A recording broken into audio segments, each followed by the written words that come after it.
Ma come si fa a viaggiare sia in estate che in inverno con lo stesso zaino?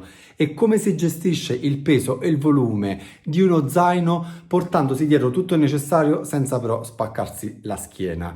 Se pensi che sia impossibile viaggiare tutto l'anno con un solo zaino, allora in questo video ti dimostrerò il contrario in pochi minuti. Ti darò due soluzioni diverse e a fine video ti darò un consiglio geniale che svolterà la tua vita in viaggio. Piccolo spoiler, renderà i tuoi viaggi molto più comodi e leggeri, quindi resta fino a fine video. Ciao raga, allora oggi in questo video vi voglio proporre uno zaino tecnico, uno zaino 4 stagioni che si adatta a varie situazioni. È indicato soprattutto per quelle persone che vogliono fare viaggi lunghi, viaggi per esempio solo andata e prevedono di campeggiare. Quindi è uno zaino che ha con sé tutta l'attrezzatura per campeggiare, che sia in montagna, in spiaggia, camping attrezzati, o in questo genere di situazioni. E per quale motivo?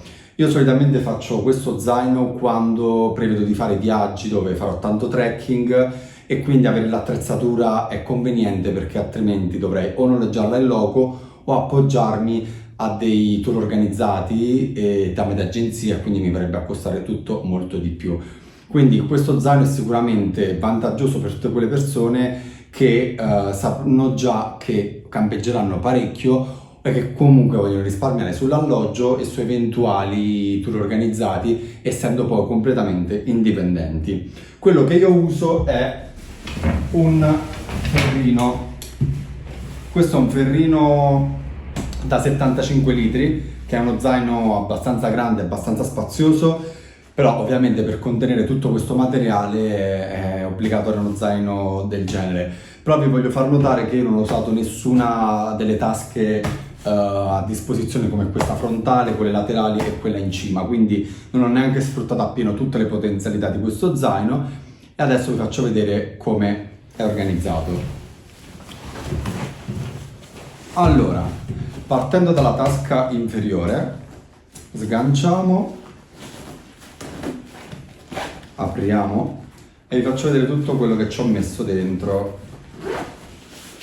Allora, partendo proprio dalle prime cose, sacco a pelo,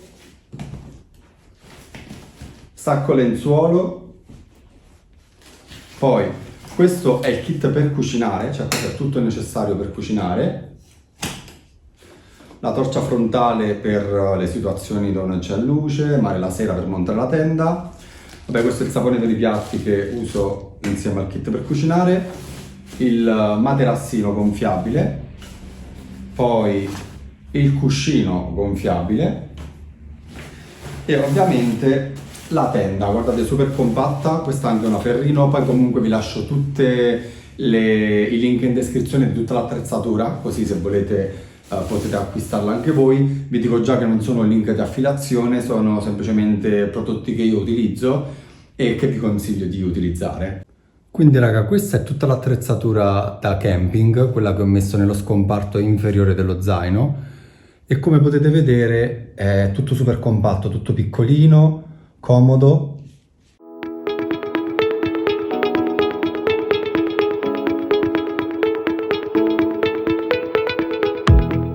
Adesso invece passiamo allo scomparto superiore dove tengo le cose insomma più comuni come i vestiti eccetera.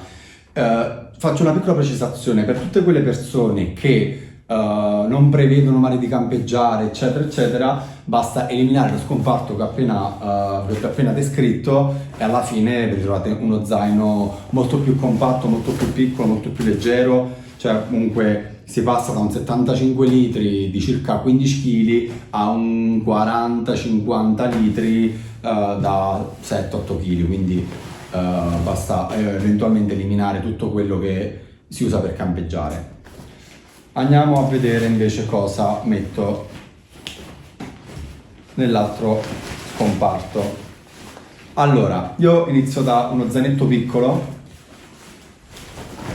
che questo è comodo per fare tipo escursioni, io me lo porto anche per fare tipo busta della spesa, è uno di quelli morbidi, lo ripieghi e ce l'hai sempre con te.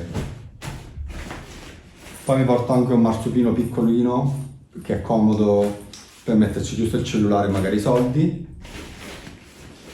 La farmacia da viaggio, ho fatto un video a proposito, ve lo consiglio, andatelo a guardare. Quindi qua ci sono tutti i farmaci, le cose di primo soccorso. Il kit da bagno, saponi, rasoio, insomma tutto quello che uso per l'igiene personale. Qui c'è l'action cam, quindi le cose che uso io per fare i video.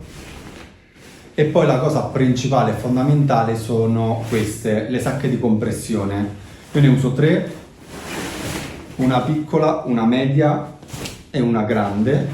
Adesso tiro fuori, eccole qua. Queste sono utilissime perché cosa fanno? Oltre a comprimere lo spazio, quindi a salvare effettivamente spazio, lo tengono ordinato.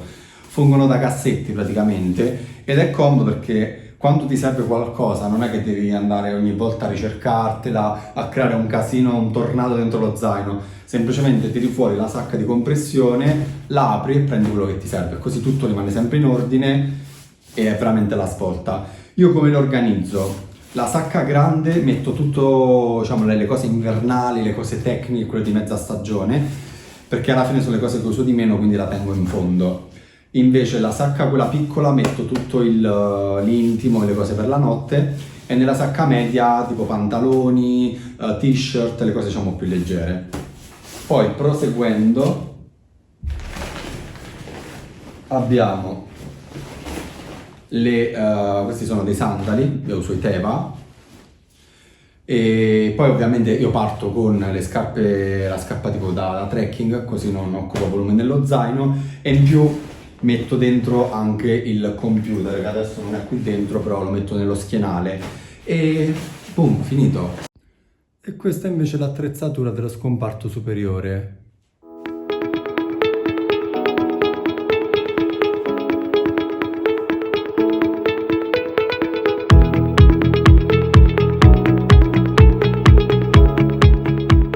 Quindi raga, questo è lo zaino svuotato e come vi dicevo prima, la cosa che si può fare se non volete portarvi tutta l'attrezzatura da trekking è eliminare lo scomparto inferiore, alla fine si ottiene uno zaino tipo questo, che è uno zaino da 40 litri, molto più compatto, e portate solo insomma questa parte qua, che è quella che tutti utilizziamo per viaggiare.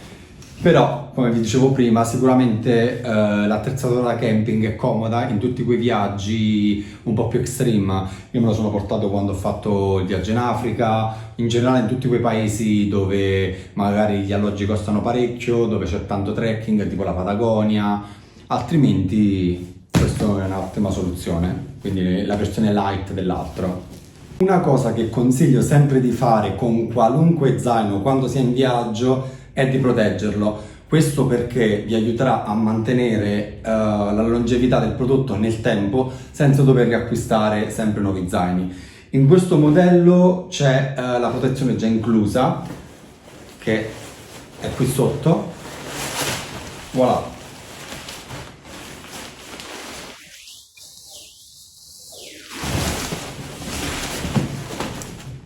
Questo raga, oltre a proteggerlo appunto dalla pioggia, dalle intemperie, è un ottimo modo in generale proprio per proteggere lo zaino. Immaginatevi viaggiando, magari lo sbattete a terra, nelle stive degli autobus, nelle stive degli aerei, lo zaino viene veramente maltrattato, quindi questo è un ottimo modo per proteggerlo, quindi vi consiglio di usarlo.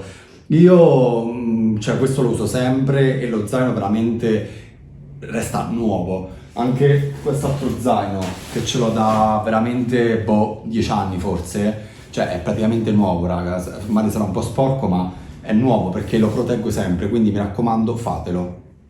Adesso proprio vi voglio dare una tips che vi svolterà la vita, almeno a me in viaggio mi ha aiutato tantissimo, perché portarsi sulle spalle costantemente uno zaino del genere può essere un po' faticoso, quindi ho scoperto lui, Pasqualino, il carrellino. Non è altro che un carrello di quelli mobili, raga, è super leggero, compatto, quindi non fa altro che montarci sullo zaino e diventa una specie di trolley.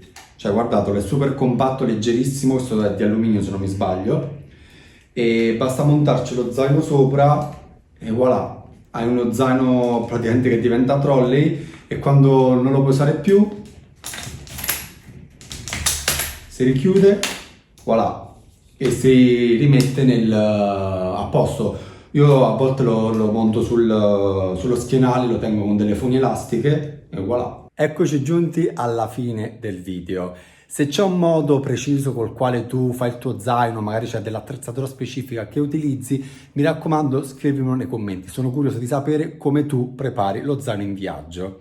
Se il video ti è piaciuto e l'hai trovato utile, mi raccomando, lascia un like e iscriviti al canale. Attiva la campanella così riceverai notifiche su nuovi video di viaggio e crescita personale. E ricorda che mi trovi anche su Instagram con lo stesso nome, Lo Scappato di Casa. Quindi mi raccomando, iscrivetevi. Il progetto è appena nato, quindi ho bisogno di un sostegno e ho bisogno di iscritti. Quindi mi raccomando, sostenete il mio progetto. Grazie e ci vediamo al prossimo video.